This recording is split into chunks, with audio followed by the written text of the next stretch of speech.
안녕하세요. 뉴스반장입니다. 6.3 조기 대통령 선거가 56일 앞으로 다가오면서 정치권 전체가 대선 열기로 후끈 달아오르고 있습니다. 윤석열 파면이라는 헌정사상 초유의 사태 이후 치러지는 대선인 만큼 이번 선거는 단순한 정권 교체를 넘어 국민 통합과 민주주의 회복을 위한 대전환점이 될 수 있을지 국민적 관심이 집중되고 있는데요. 국힘당만 없으면 그렇게 될 거라 믿어 의심치 않습니다. 곧 해산될 위원정당의 발악이 거의 발광 수준인데요. 이제는 이 정당도 역사 속으로 사라져야만 합니다. 더불어민주당 이재명 대표는 9일 당대표직에서 공식적으로 사퇴하며 대선 출마 채비에 들어갔는데요. 이르면 10일 출마 선언이 있을 것으로 보입니다. 이날 국회 최고위원회의에서 그는 출발할 때보다 지금이 상황이 낫다고 소회를 밝히며 3년간의 당대표 재임에 대해 감사의 뜻을 전했는데요. 또 우리가 겪는 어려움도 국민의 위대한 DNA로 반드시 극복할 것이라며 자신 역시 그 여정에 함께하겠다고 말했습니다. 출발할 때는 험했는데 그래도 퇴임하는 상황에서는 출발할 때보다는 상황이 좋은 것 같아요. 모두 여러분들의 덕분입니다.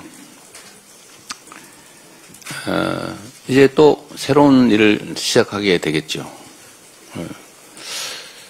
아쉽거나 홀가분하거나 그런 느낌은 사실은 없어요. 우리 더불어민주당은 지금 저의 거의 대부분이라고 할 수 있죠. 사생활을 제외한 나머지 삶의 거의 대부분이 더불어민주당입니다. 민주당의 당원들께서 당을 지켜주셨고 또 저를 지켜주셨죠. 3년 생각해보면 사실 무슨 소설 같아요. 그리고 엄청나게 긴 시간 같기도 하고 또 한편으로 생각하면 거의 순간처럼 느껴지기도 합니다. 그런데 당대표를 어쨌든 퇴임하는 이 장면이 저 주가 지수를 보니까 정말 가슴 아파요.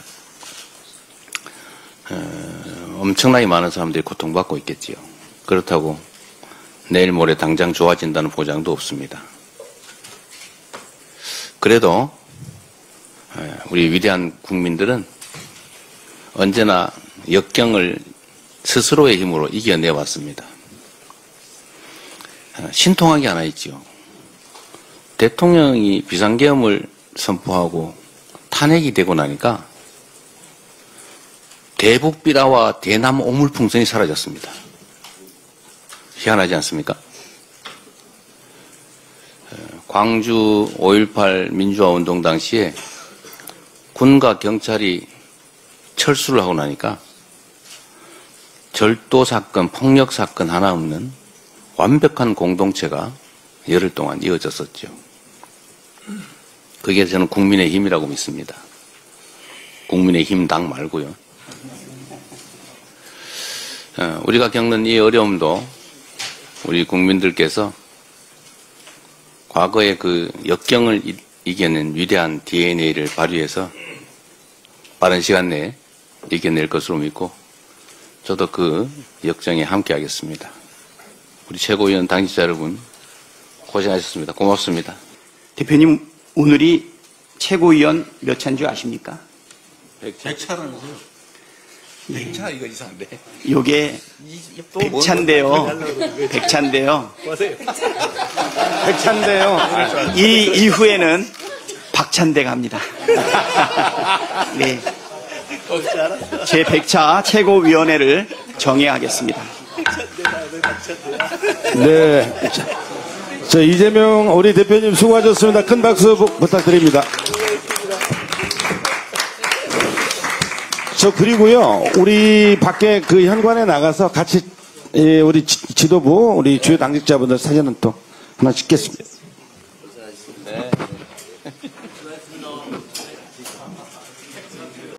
이재명 전 대표의 출마가 가시화되자 당내 경선 경쟁도 본격적으로 윤곽을 드러내고 있는데요.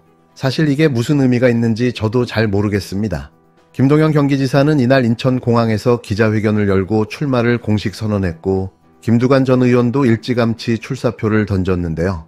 김경수 전 경남지사도 서울 여의도에 캠프를 차렸고 김붕겸 전 총리도 출마 여부를 저울질 중이라는 소식입니다. 보수 진영도 분주하게 움직이고 있는데요. 국힘당 안철수 의원과 이정현 전 대표는 각각 광화문과 국회 소통관에서 출마를 선언했고 김문수 전 고용노동부 장관도 9일 출마 기자회견을 가졌습니다.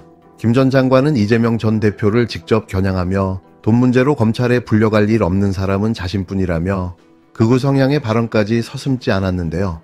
그는 친북 반미 친중 세력이 여전히 우리 사회에 잔존해 있다고 주장하며 색깔론을 다시 꺼내들었습니다. 할 줄 아는 게 이게 전부인 자에게 뭘 기대하겠습니까? 그런데 진짜 이들은 자신이 대통령이 될 거라고 기대하는 걸까요?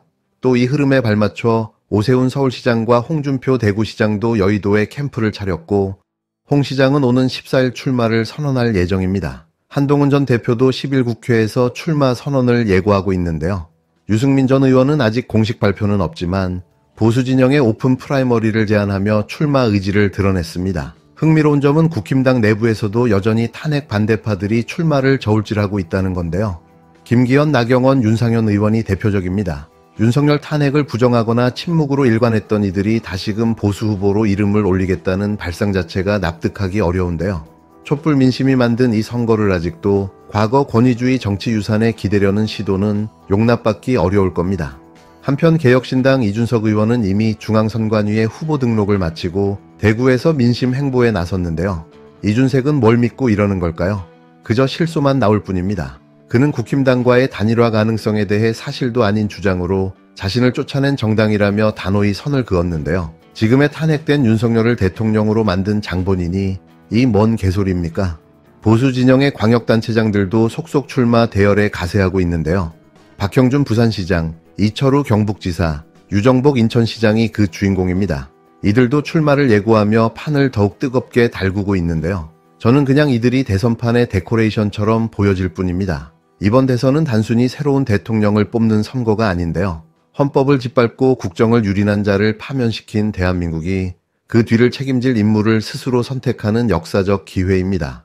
탄핵의 정당성을 부정하거나 과거의 무책임을 반복하려는 자들이 다시 권력을 넘본다면 국민은 다시 촛불을 들게 될 뿐인데요. 6월 3일 그 심판의 날이 다가오고 있습니다. 뭐 대통령이 탄핵당할 수도 있죠. 대통령이 잘못해서 탄핵당하는 거지. 뭐 여당이 잘못해서 탄핵당한 게 아니잖아요. 저는 그거는 대통령이 탄핵됐기 때문에 그 집권당이든 정당은 대선에 후보를 낼 자격이 없다. 이거는 저는 논리적으로 성립 안 한다고 봐요. 당연히 후보를 내야죠.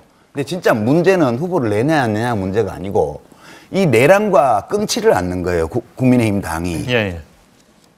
아니 내란을 일으킨 대통령을 계속 옹호했고 탄핵을 대부분이 탄핵을 반대하고 헌법재판소에 가서 몰려가서 기각하라고 요구를 하고 뭐 그것까지는 그렇다 쳐요.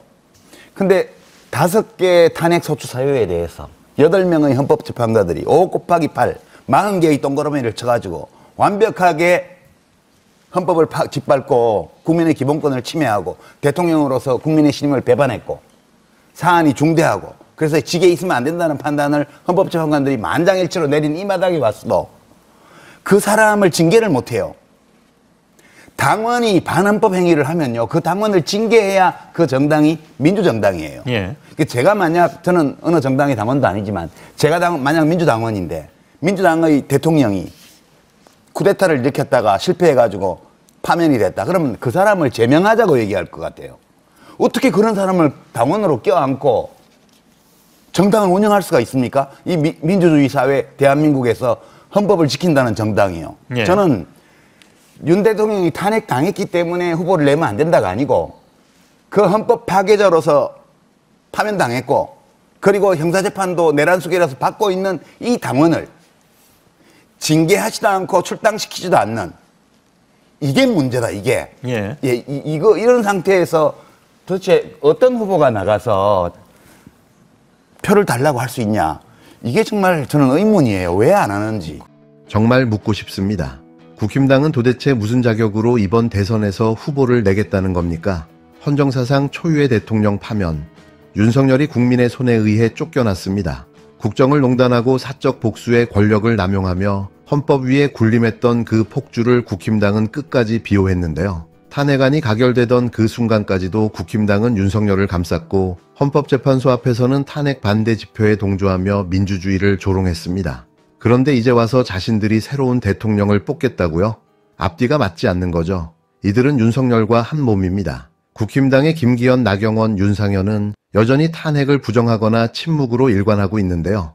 그런 자들이 또다시 국민 앞에 나와 대통령 자리를 노리고 있습니다. 이는 반성과 책임이 없는 뻔뻔함 그 자체인데요. 탄핵의 의미를 정면으로 부정하고 국민의 심판을 농락하겠다는 오만인 거죠. 후보로 거론되는 인물들 몇면을 보십시오. 한동훈, 윤석열의 최측근이자 법치주의를 무너뜨린 핵심 당사자입니다.